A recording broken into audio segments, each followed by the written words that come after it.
It's cheese. Check me out. You gotta check me out. It's cheese. Hey, check me out. Hey, you gotta check me out. Hello, it's me. No. What up, what up, what up? It's your girl, content queen, Atika Green, Miss Black in Hollywood, your bestie in LA with all the tips, tricks, and truth on how to break into the industry. The best way we know how. Okay, and today's episode, I wanted to talk a little bit about making money as an artist. I got on my homegirl, create shit hoodie. The back of the hoodie says, "You don't have to be broke to be an artist." Stand up for that. And don't. Sorry, I got real hype. But anyway, you don't have to be broke to be an artist.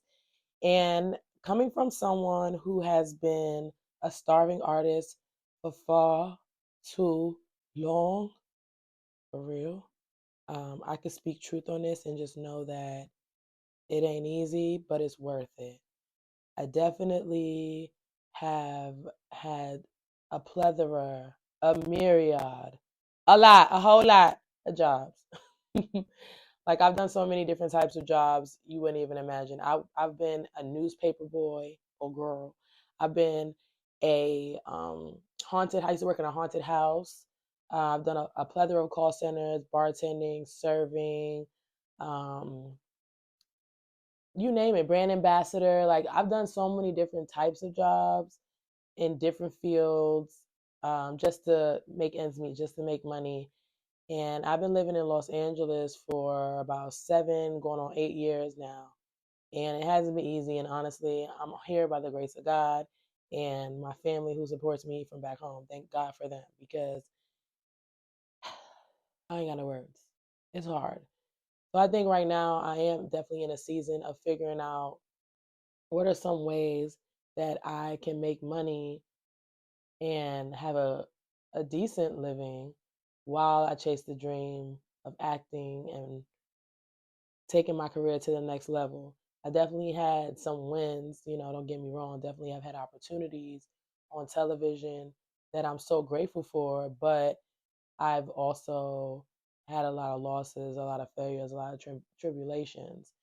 And that's the part that kind of tests you as test your character, test how willing you're, how resilient you are, and really how bad do you want it.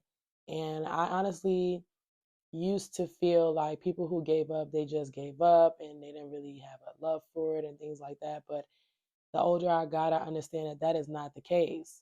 Like the economy is already difficult and terrible for all industries, but especially artists, because it doesn't matter what level of education you have. It doesn't matter who necessarily you've studied with or where you went to school per se. In a way, yes, but it really doesn't, because that doesn't equate to what kind of career you'll have. And I think that as an actor, that's always something that saddens me because, you know, I went to school. I went to AMDA. I got my training. I may have not went to one of the Trinity schools, Yale, Juilliard, NYU. Auditioned for Yale 3 times. Check out the video. But you get what I'm saying. Basically, like I've studied, I've been doing this for a long time, and I'm still not where I would want to be financially. But the opportunities are great, and I'm grateful for all the opportunities. And honestly, some a quote that has been like sticking by me for maybe the past week to a month or so. I go to this group fitness training on Wednesdays, and it's amazing. A super great community with just encouraging, empowering people that I'm really grateful for. And one the house owner, who's the guy who puts it together, he said this quote, and it just like resonated so well. And I just kind of keep replaying that in my head when times are hard. But basically, the quote was, God pays you in more ways than money. And I do agree with that because, yes, we need money to live. Yes, this is all true. I'm not even living a fairy tale world in that. I get it. But when I tell you the community that I've been able to the community that I've been able to build in LA, the friends, the lifelong friends, family, the experiences that I've been able to have that I know are going to help me become an even better storyteller. The losses and the failures, those were lessons, to help me in this season understand what I will and won't deal with. So I think that all of it had its purpose. All of it has purpose. That doesn't mean it doesn't hurt. That doesn't mean it's difficult. I mean, that doesn't mean it isn't difficult. That doesn't mean it isn't challenging. That doesn't mean I don't feel like quitting at least 3 times a month, if not more. And that's on the generous side. But as I was telling y'all at my last video about when I went on the fast, if you haven't checked that out, please check that out because I definitely was getting into details about how that fast really changed my life. But it really did. It really helped me really see myself differently and really cater to my higher self. And within doing that, it's helping me creatively. I'm definitely showing up more for myself as an artist, showing up more for my community creatively, and also just not allowing imposter syndrome and doubt to take over when it's like I see people all the time who are quote unquote less qualified than I am doing amazing things. So why should I stop myself because I'm afraid that it won't be perfect? What is perfect? Perfection is an illusion. That shit ain't real. So remembering that and truly, truly clearing out my mind when the doubt comes and focusing only on the things that are going to push me forward. But that doesn't mean I'm not being realistic. That doesn't mean I'm not cognitive of like, yes, I don't want to work for the rest of my life forever. Like, you know what I mean? I'm definitely in my 30s and thriving, but I won't always be 30s and thriving. That is what that is.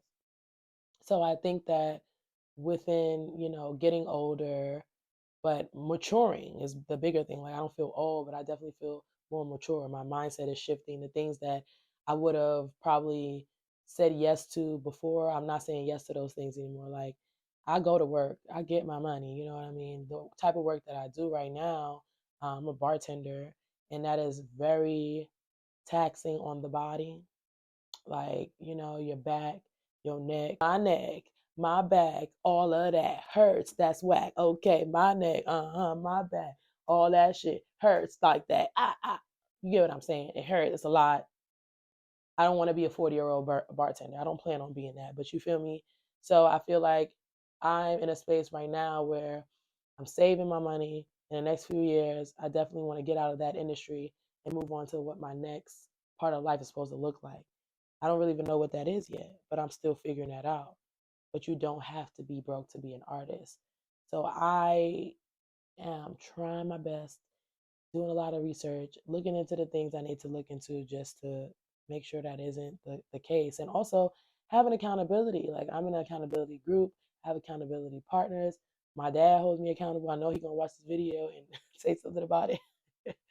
My dad always comments on my videos. I love him for that. So I appreciate your support, Dad. But you know what I mean? Like those people in my life who hold me accountable, it may be a battle because nobody always wants to hear those things all the time. But on the deepest side that I may not always express, I really do appreciate it because the only way you can grow is through accountability. The only way you could grow is through knowing. You know what I mean? So you don't know what you don't know. And at that time in my life when I was a little younger, I didn't know certain things, or even if I did know it, I was young and I didn't care. And I think that's the bigger thing. But I do care now, and I do understand the importance of really, really putting myself first and figuring out what this life is going to look like outside of my career. Because the career can still happen, the dream roles can still come, but the middle time, the time in waiting, what am I doing? How am I making a living? How am I making myself feel good? How am I making the people around me happy too? And like them being confident that I'm okay out here 3,000 miles away from home. So these are things I really do think about. And I think that this fast that I went on that I was talking about in my previous video, like it really, really put some things in perspective and shifted some things. Yeah. I'm ready. I'm ready to come at it with a different mindset. I'm not perfect. Nobody walking this earth is, but I'm willing to grow. I'm willing to heal. I'm willing to change. And I think that that's even better than being perfect, because some people are so stuck in their ways that there's no change coming at all, you know? But I know, a change gonna come. Oh, yes, it is. Anyway, I hope that this video resonated with somebody. I hope that you don't feel alone, and you know that social media is a perfect illusion. It's definitely an example of what perfection and illusion looks like when they coexist together. Nobody has it all figured out. We're all doing this thing called life for the first time. From what I know, you may have lived past lives and experienced that, but in this vessel, in this experience, this is your first time. So have some grace with yourself. Be around people who won't let you fall by the wayside and who prioritize your growth as much as you do and their own, because if they're growing, they only want to be around people who are growing. And get you an accountability group, accountability partners, or somebody to hold you accountable for the things that may make you afraid, that may scare you, the things that you don't think you can do, the times when you feel doubtful. You might need to call that accountability partner and say, I don't know if I could do this, but they're gonna reassure you and say, but look where you've come from. Okay, you're not where you've been. You're not who you used to be. And 5 years ago, you would have been praying and happy and so grateful for this where you are now. But where will 5 years later, where would that person be? So get those people around you, and let me know below what's something that you want to be held accountable for this year, that you really want to change when 2025 comes around. What's something that you want to shift completely, a complete 180? For me, I'm going to say it's my financial stability. I want to shift it in a way that I've never seen shifted in my life before. Do I know how to do that all the way? No. Am I going to take the steps and do the research and ask the questions? Yes. Again, it's your girl, Content Queen, Atika Green, Miss Black in Hollywood. And I want you to remember, just because you're not where you want to be today doesn't mean that you won't be there in 5 years. Don't doubt yourself. Bet on yourself. Peace. Check me